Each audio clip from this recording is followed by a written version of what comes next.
Әйел бақыты әсерлі әңгіменің авторы Нұрлан Тобақабылов. Сараның соңғы күндері көрген қорлығы бәрінен асып түсті.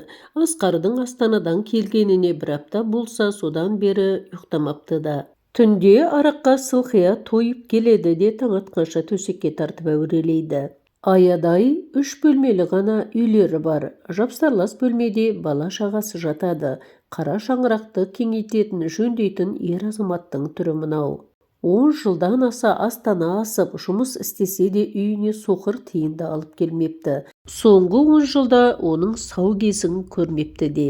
Сәскеде оянған Асқар жуынып шайынып жол сөмкесіне киім кешегін салды да түк болмағандай. Мен кеттім, деді де кезекті сапарына аттанды. Теледидар көріп отырған 5 жасар ұлының маңдайынан сүймеді де, үрпиісіп тұрған 2 қызының бетіне де қарамады, қайыр қошта демеді. Теңселе басып, оразасын ашуға көрші үйдің дүкеніне кіріп, бір шөлмек сыра алып жүре берді. Сара моншаға кіріп, үстіне су құя беріпті. Қазанда су біткенде ғана отырып, іштегі нала мұңын шығара алмай, көз жасына ерік беріп өкіріп жылапты. Қанша отырғаны есінде жоқ, жамбасынан сыз өткенде ғана үйіне кіріп жатты. Әр келгенінде жарасын тырнап, қайғылы күндерін есіне салып кететін Асқарға ақыл кірмейтініне тағы көз жетті.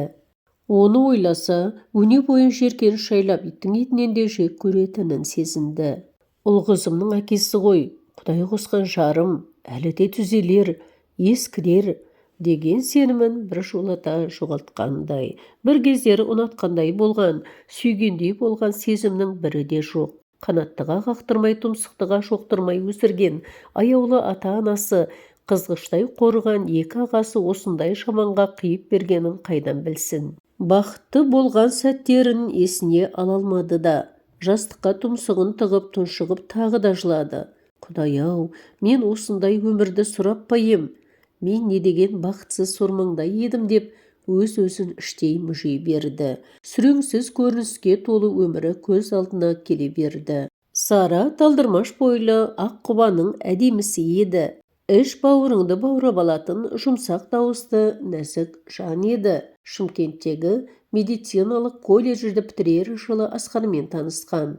Асқар өзін барынша жақсы жағынан көрсетіп, жігітпен қыз болып кездесіп көрмеген, 19-ға жаңа толған Сараның жүрегін тез жаулап алды. Баладай аңқау жүрегі арқа сүйер түрек болар азаматым осы екен деп оңбай алданыпты. Абай ауданына қарасты үлкен ауылға келін боп түсті.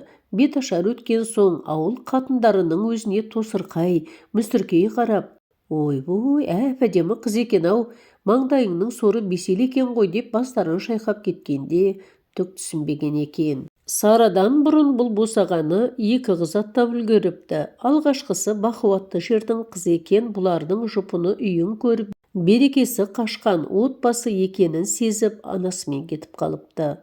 Екіншісінің әке-шешесі қарапайым, момын жандар екен. Еркінен тыс алып қашып кеткен қыздарын қайтып алып кетпеген. Асқар онымен 2 жылдай отасып ажырасып кеткен. Одан тез суып, өзіне тең көрмей отырса опақ, тұрса сопаққа салыпты. Енесіне не істесе де жақпапты, мін таба беріпті. Аптап ыстықта жас келін демей қара жұмысқа салған. Күн ұзақ ауыр бейнеттен, қайырымсыз жанұядан соңында құндақтаулы қызын бауырына басып, қашып құтылған екен. Асқар ат жақты, қалың ерінді, орта бойлы сары жігіт, бір үйдің жалғызы. Әке-шешесі бетінен қақпай өсірді. Не ішемін, не жеймін демеді, қалағанын жасады. Қиыншылық көрмей өсті. Мектепті бітірген соң оқуға түспеді, әскерге де бармады. Автомектепті бітіріп қоя салды. Аудан орталығына барып көлік жуып тиын-тебен тауып жүрді. Құрылыста да жұмыс істеді. Тапқан табысын есепсіз жұмсап, үйіне құрғыл оралатын, темекі арақтың дәмін татып соған үйірсек болды. Іші пысқанда карта ойнаудан басталған құмары оны букмекерлік кеңсеге, казиноға жетеледі. Есіл дерті қыдыру, ішкілік карта ойынында болды. Алға жетелейтін басқа мақсаты болмады. Достарымен апталап жоғалып кететінді де шығарды. Бірақ қымбат киім киіп үнемі сыптай боп таза жүреді. Басқаға басын қатырмайды. Үйдің керек жарағы, отын суы зейнет жасына жақындаған әкесінің мойнында. Ол өмір бойы диқаншылықпен айналысқан шаруа кісі еді. Совхоз тарағанда егіншілік жасайтын жерден бұған болмашы ғана үлес тиген. Қызанақ қияр егіп күнкөріс етеді. Анасы жұмыссыз үй шаруасында болды. Жасы ұлғайып денсаулығы сыр бере бастаған екеуінің де бала алдында сөздерінің салмағы түсіп қадірі кетіп бара жатты. Өбектеп еркелетіп өсірген жалғыздарының құбыжыққа айналып бара жатқанын кеш түсінді. Сара мен Асқар 3 айдай ғана кездесіп жүрді. Ол кезде Асқар Шымкенттегі көлік жөндейтін орталықта жұмыс жасап жүреді. Әр барғанында клиенттерінің қымбат көліктерін ауыстырып мініп барып жүрді. Өзімдікі деп сендіретін. Әкем есеп бөлімінің басшысы, анам мұғалім деп айтатын. Сол жылы Сараның әкесіне Алматыдағы досы келіп, құда болайық деп ниеттеніп еді-ау. Сондағы Сараның анасына айтқан жауабы есіне түссе, іші өрттей лаулап қоя береді. Апа, менің жүретін жігітім бар, мен соны қалаймын деген еді-ау. Тұңғыш қызым босанып, ол үйдің қорлығына шыдамай анасына барып зарын айтқанда анасы жылап отырып, қайтейін, өз таңдауың, көнесің енді. Келген қыз төркінге сыймайды ғой, көзге түрткі боласың, әкеңді ойладың ба деп қайтарып еді. Артынан қуып келген ағасы, мына құлағалы тұрған үйде жылылық сезініп тұрғаным жоқ. Сенің бақытты боларыңа сенбеймін. Өз қалауыңмен келмеген болсаң қазір алып кетемін. Жүрші, алып кетемін, кетесің бе деп қиылып сұрай берген екен. Сара беташар өткен соң ғана байқапты, расында да үйдің қабырғасы қақырап әбден тозған екен. Бөлме арасында тіпті есіктері де болмай шықты. Жаңа келін келді деп арнап төсекте дайындамапты. Қалада өскен Сара үшін қыс демей, жаз демей далаға от жағып, қазан ошаққа ас әзірлеу оңайға түспеді. Тандырға нан жабамын деп қолын күйдіріп ала берген соң, 4 күніне нан пісіретін тоқ пешкі алдыртып көріп еді. Енесі, мен тандырдың нанын қалаймын деп пешін сатып жіберіпті. Кедейдің кербезінен сақта дегені осы шығар. Енесі өзімен ертіп алып жас келінді тәрбиелеп үйрету дегенді білмепті де, ісінен кемшілік іздеп күн көрсетпепті. Құлдай жұмсапты. Таңғы 5-тен тұрғызып үй шаруасын жасатады. Одан соң егістік алқабына жібереді. Күндік жалақыға жұмыс жасайтын ауыл адамдарымен бірге қас қарайғанша күнбағы сорыпты. 40 қабатта жинапты, жүгерінің собығында қайырыпты.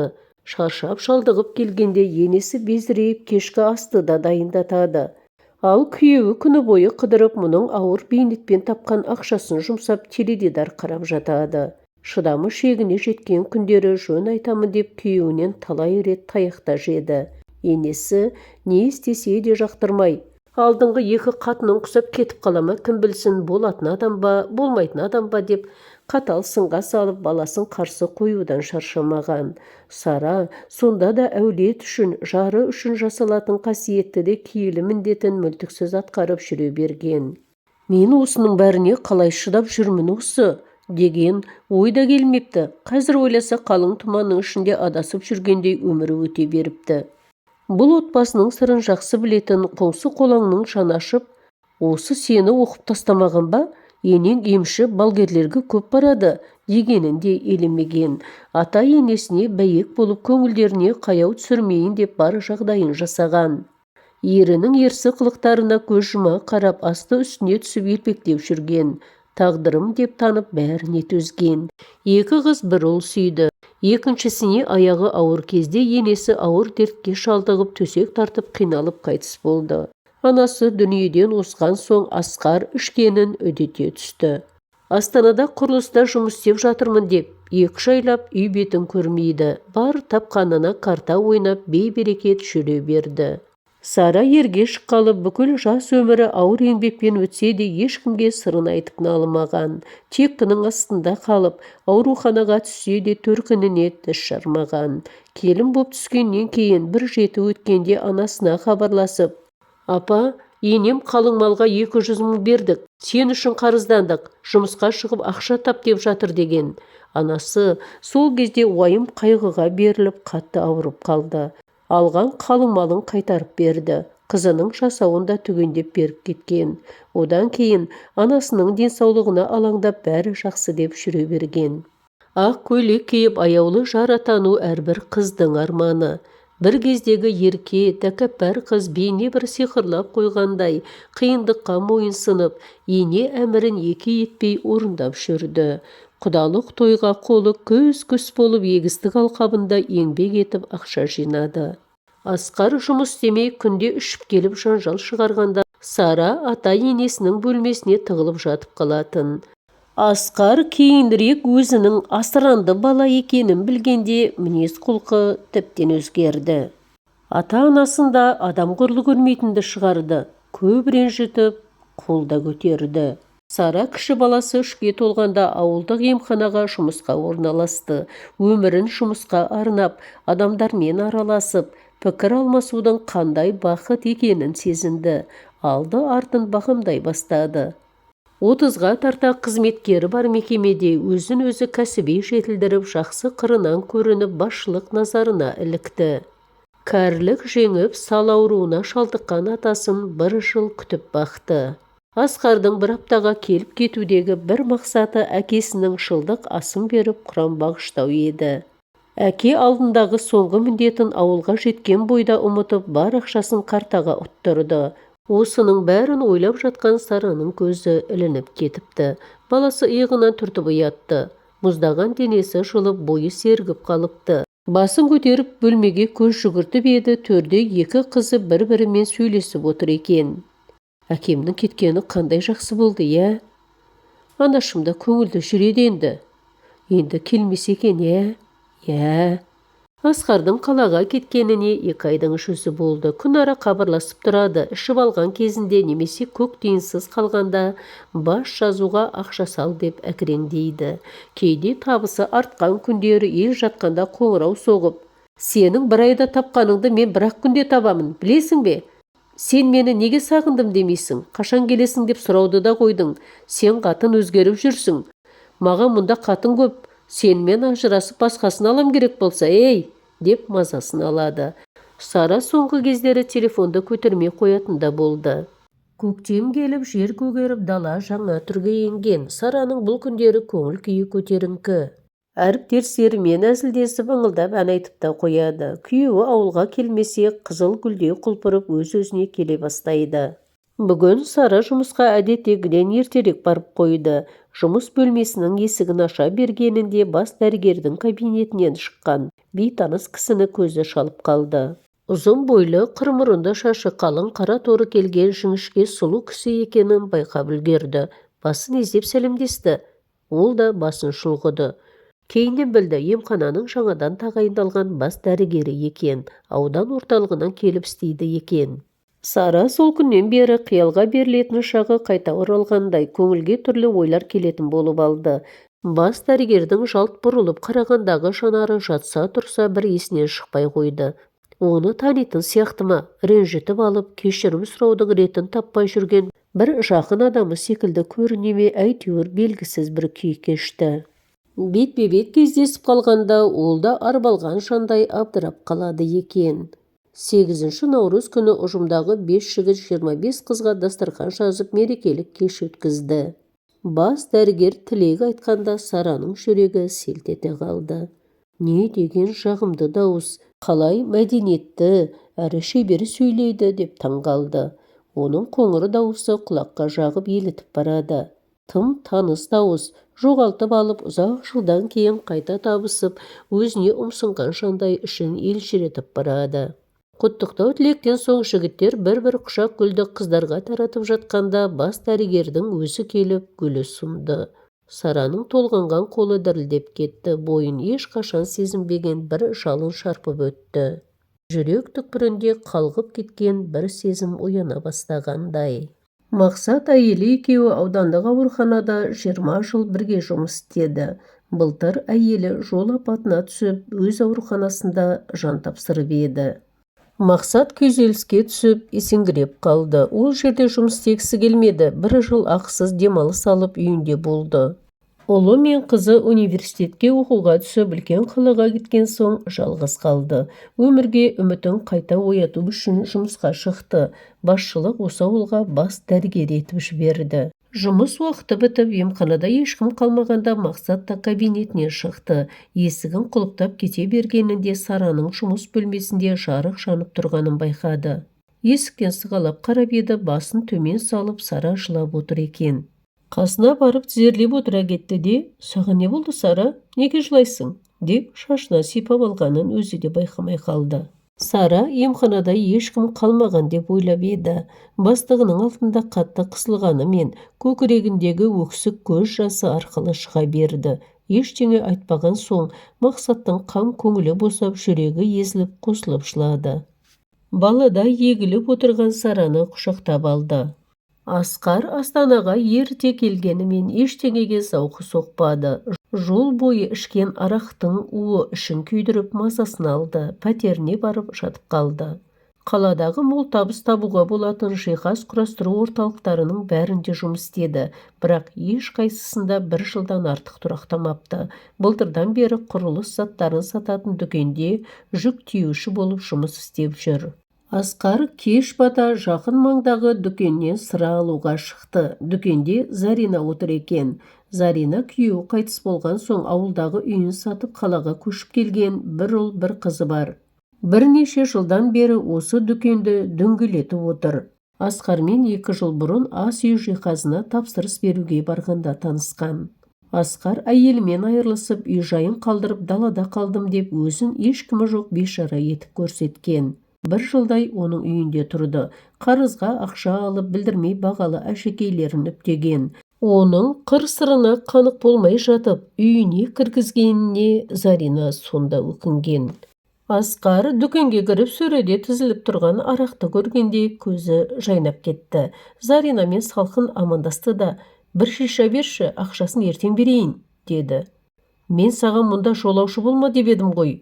Өз еркімен бермесін білген Асқар сөреден бір шөлмекті алып шығып кетті. Ол жерден тезірек кетіп қалғысы келіп асыға басқан Асқар көлік нөпірі көбейген көшені кесіп өтіп бара жатып сүрініп құлады. Ауыр көліктің жүргізушісі тежегішін басып үлгере алмады. Басып өтті. Асқар есін ауруханада жиды. Жамбас сүйегі сынып, бел омыртқасы зақымданыпты. Сара қален сұрап артынан бара алмады. 2 айдан кейін сыныптастары ұйымдасып ұшақпен елге алып келді. Асқар мүгедек арбасына таңылды. Дәрігер өз аяғыңмен жүру үшін шет елге барып ота жасату керек деді. Асқар ішуді қайта бастады. Сара бұл сынаққа да көнер еді. Асқар масайып келіп, аузына келген боқтықты айтып, шаңырағының шырқын бұзып, бала-шағасының берекесін алмағанда. Сараны жазықсыз айыптап, «Сен біреумен жүресің, неге мұнша сәнденесің? Мен ауруханада жатқанда іздеп те келмедің. Балаларымды шақырсам бірі де келмейді. Сен үйретіп қойғансың. Жұмыстан шық. Менің жәрдемақым да жетеді. Жанымда отырасың», дейді. Сараның жүйкесі сыр беріп, қанша жыл көкірегінде кептеліп қалған ыза кегін төгіп салды. «Осы ұлыңды мен 2 жыл аурухана есігін тоздырып, табаныммен тозғанда қайда болдың? Кесел жанына батып, түнімен жылағанда біреуге беріп, құртшы осы бәлені дегенің есіңнен шықты ма? Балаларым ғой деп тым болмаса памперсіне де ақша бердің бе? Бауырыңа қысып, мейіріміңді төгіп пең?» Сара түн баласында көзілмей шықты. 15 жыл бұрын батылы жетпеген қадамға енді баратынына анық көзі жетті. Таңертең жұмысқа барып, жұмыстан босату туралы өтінішін жазып Мақсаттың алдына кірді. Сараның еріндері дірілдеп, көзіне мөлтілдеп жас келді. Мақсатты қатты құшақтап жылағысы келді. Мақсат ләм демей арызына қол қойып берді. Сара кабинеттен кері шығып бара жатқанда, «Тоқта», деді. Сара жалт бұрылды. Жанына келіп, «Қайда барасың?» деді. «Шымкентке». «Мына кісіге хабарлас, жұмысқа қабылдайды», деп тілдей қағаз ұстатты да, «Жолың болсын», деп маңдайынан сүйді. Сара сол күні ажырасу туралы сотқа арызын беріп кетті. Ол қыздарын ертіп үйінен бір жолата кетті. Шымкентте ағасының бос тұрған үйіне орналасты. Орталық емханаға жұмысқа орналасты. Бас дәрігері Мақсаттың курстасы екен. Сара кеткелі Мақсаттан маза кетті. таң атқаннан көзі ұйқыға кеткенше бір есінен кетпейді. Сыңарын іздеген аққудай алаңдайтынды шығарды. Олар бір-бірімен телефон арқылы хат-хабар алмасып тұрды. Мақсат аудан орталығындағы үйін сатып Шымкентке қоныс аударды. Шымкент қаласындағы клиникалық ауруханаға хирург болып жұмысқа орналасты. Қысқы демалысқа келген ұл қызына Сарамен бас қосуға ниетті екенін айтты. Олар қарсы болмады. Мақсат сондай мейірбан балажанды еді, Сараның балаларын өз балаларындай көрді. Зәулім үйінің ішінен көп ұзамай сәби дауысы естілетініне қатты қуанды. Біреудің бақытты еткенін емес, біреуді бақытты еткісі келетін адамның махаббаты құдіретті дейді. Мақсаттың Сараға деген сүйіспеншілігі оны махаббаттың ең биік сатысына шығарды. Сара тұрмысқа шыққалы қатты өзгерді. Үнемі ән салып көңілді жүретін болды. Жүзі нұрланып, сұлуланып кетті. Ер азаматы тіреу болып, еркелетіп, бағасын біліп, мерейін төмендетпесе, одан артық бақыттың керегі де жоқ екенін шын білді. Асқар соттан келгелі бері бөлмесіне шықпай отырып алды. Дүкенге шығып ас суымен күндік ішетін чекушкасын да алмады. Кешкісін ыстық тамақ әкеліп беріп жүрген қоңсысы Жамал апаға да есігін ашпады. Алғашында қарасатын ешкімі болмаған соң Жамал апа күнде кешкі астан бір кесе беріп жүрген. Кейіннен Асқар ұялды ма, жәрдемақысынан айына 10-15 мың теңге беріп тұратын болды. Әрі-бері қаққанға шықпаған соң Жамал апа есіктің сыртында тұрып: «2 күннен бері нәр татпадың ғой, қайтейін, өзіңе өзің жасадың емес пе? Сара келін алтын адам еді. Төсек тартып жатқаныңда астыңды тазалап қасықпен тамақ бергенде де қадіріне жетпедің. Ұра берсең Құдай да өледі» дейді. «Көзіміз көрді, жар өмірін ит қор еттің. Айналайын-ай, енді өмір мұнымен тоқтамайды ғой» деді. Есік ашылмаған соң шын абыржыған Жамал апа: «Өліп қалған жоқ па сорлау?» деп терезесінен сығалап көріп еді, жөткірінген дауысты естіді. «Уф, аман болшы, сәби кезіңнен көз алдымда өстің балам-ай» деп көзіне келіп қалған жасты жаулығымен сүртіп, бір кесе тамағы мен нанын терезе жақтауына қойып кетіп қалды. Жамал апаның сөзін естіп отырған Асқар егіліп жылап отыр еді. Сот отырысында ұл қызының өзінен теріс бұрылғаны көз алдынан кетер емес.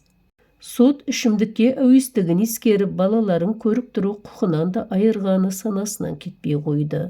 Кешелі бері өзіне қолы жұмсамақ болып қанша оқталғанымен түкте шықпады. Шаңырағының ортасына түскенін, ғазиз өмірдің барлық тірегінен айырылғанын енді сезгендей. Асқар мұңды ойдың құшағында жатып өз қателіктерін саралап, түн ауа көзі ілініп кетті. Асқар ертесіне таза киім киіп арбасына мініп көшеге шықты. Ішуді қойып, Сараны бала шағасын қайтару үшін қолынан келгеннің бәрін жасаймын деп шешті. Аудандық мүгедектер қоғамына барып жұмыс істегісі келетінін айтты. Ат құйрығын үзіскен сыныптас достарына барып тәубаға келгенін айтты. Шағын несие алып жиһаз жасайтын цех ашты. Жанына ауылда жұмыссыз жүрген жас жігіттерді тартты. Ауыл тұрғындарынан тапсырыс түсе бастады. Кәсібінің тасы өрге домалай бастады. Үмітке толы бір жыл өте шықты. Сара Мақсатқа тұрмысқа шығыпты деген жайсыз жаңалық Асқардың жабырқау жанын жасындай жайратып кетті. Арақ ішуді қайта бастады. Мақсат өзі басқарған ауыл емханасындағы әріптестерімен байланысын үзбеген, әлі де хабарласып тұрады. Асқардың жай күйіне әбден қанық еді. Асқардың бейшара халіне өзін кінәлі сезінетіндей.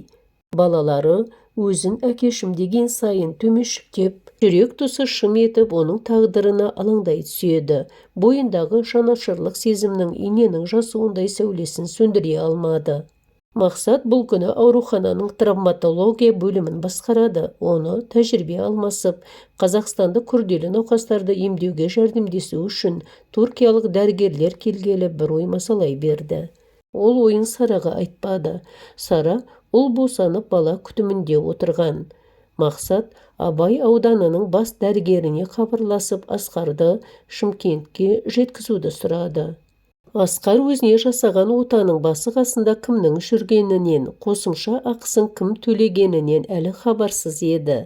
Кімнің ықпалымен бір ай ауруханада жатып, емдеу сауықтыру орталығына барып, емін жалғастырғанын да білген жоқ. Мақсатты жүзбе-жүз танымайтын еді. Асқар өз аяғымен жүре алатынына шын қуанды. Сауықтыру мекемесінен шыққан соң, ота жасаған ауруханаға барды. Дәрігеріне ризашылығын білдіріп, қолын қысып алғысын айтқысы келді. Асқар толқыныстан есікті қақпай дәрігердің кабинетіне кіріп келді. Құшағын ашып, «Мақсат аға» деп ілгері адымдай жүре беріп кілт тоқтады. Дәрігерге еркелеп мойнына асылып тұрған әйел көзіне оттай басылды. Төрдегі диванда тәтті ұйқыда жатқан 4-5 айлық баланы да көзі шалды. Сараны бірден тани қоймады. Алғашында дәрігердің келіншегі сұлу екен-ау деген ой қылаң ете қалды. Ыңғайсыз болды-ау деп артқа шегіне беріп, бір көз тоқтатқанда өзіне таңырқай қараған Сараны анық таныды. Есі шығып кете жаздады, аяғынан әл кетіп, буын-буыны дірілдеп әзер тұрды. Аздан соң тіл қатпай бөлмеден шығып кетті. Асқар таксиге отырып ауылына қайтты. Көз алдынан бақытты әйел бейнесі кетер емес. Сараның жанарында бақыт нұры шашылып тұр екен. Іші қызғаныш отына күйіп, жүрегі өртеніп бара жатты. Асқардың бір жылдай ғана жұмыс жасаған цехы жайына қалғалы қашан. Ол ауылға келген соң жиһаз жасайтын құрал жабдықтарын шетінен сатып құртты. Құмар ойынның құрығына тағы да ілікті. Мақсат пен Сара шаңырақ көтергеніне 4 жыл болыпты. Мақсат отбасы жылуын сезінген қамқоршы әке. Сара жанұя ұйытқысы, жылуы, шуағы болды. Еріне еркелеп, оның қолдауын сезініп, бала тәрбиелеу бақытына бөленді. Асқар біраздан бері қарызға алып ойнайтын болған. Қарыздан қарызға кіріп, ақыр соңында үйін сатып тымсыз қалды. Көктемнің орта кезі жаңбыр шелектеп құйып тұрды. Таңғы 5-ке дейін карта ойдап, үйін сатқалы жанынан бір елі шықпай еріп жүрген досымен бірге Шымкентке қарай жол тартты. Екеуі де мас болғанша ішкен, ескі аудиді кезектесіп жүргізіп отырды. Асқар қалың бетін түк басып әбден азып тозған. Өңі суық қара торы досының ақша бермесе қайтеміз деген сауалына былшықтанған көздері жымиып, ыржиып күліп: «Өлтіремін оны. Мен жоғалтатын ештеңе қалмады. Сарадан, балаларымнан айырған итті кешіреді деп ойлайсың ба? Көзін құртамын бәрібір. Қарада тұр», деп қабағының астымен бір қарады. Қалаға 20 шақырым қалғанда рульдегі Асқардың көзі ілініп кетті. Жоғары жылдамдықпен келе жатқан көлік жолдан шығып кетіп, бірнеше рет аударылып түсті. Жедел жәрдем Асқарды ауыр халде клиникалық ауруханаға жеткізді. Денесінің сау тамтығы қалмапты. Өңі суық досының қолы ғана сынып, ажалдан аман қалды. Асқарға шұғыл ота жасалды. Отаға қатысқандардың ішінде Мақсат та болды. Отадан дәрігерлер көңілсіз шықты. Іш құрылысы езіліп кетіпті. Бұрыннан бауыры іріп аз қалған екен, көпке бармайды. Әрі кетсе бір апта өмірі қалды десті. 2 күннен соң Асқар есін жиып тілге келді. Медбикеге нұсқау беріп тұрған Мақсатты таныды. Көзін жұмып теріс қарады. Ертесіне Мақсатты шақыртып, кеудесі сырылдап әзер сөйледі. «Мақсат, жаным ауырып барады. Көпке бармайтынымды да сеземін. Балаларымды алып келші, тым болмаса бақұлдасып қалайын», деді. Ертесіне Сара қыздары мен ұлын ертіп келді. Асқардың мүшкіл халін көріп Сара көзіне жас алды. 2 қызы екі жағынан келіп әкесінің басынан сипады.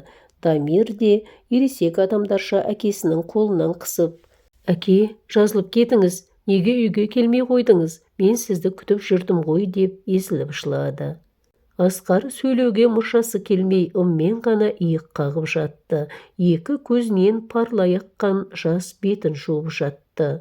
Біраздан соң кетуге ыңғайланған балаларының маңдайынан иіскеп, «Кешіріңдер» деуге ғана шамасы келді. Мақсат пен Сараға аялдай тұрыңдар дегендей ишарат білдірді.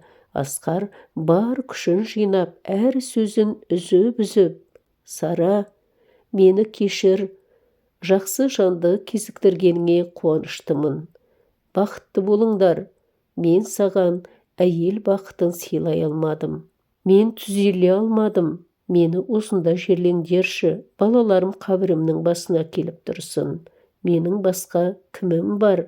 Құдай айдап келген шығар, көмусіз қалар ем, деді.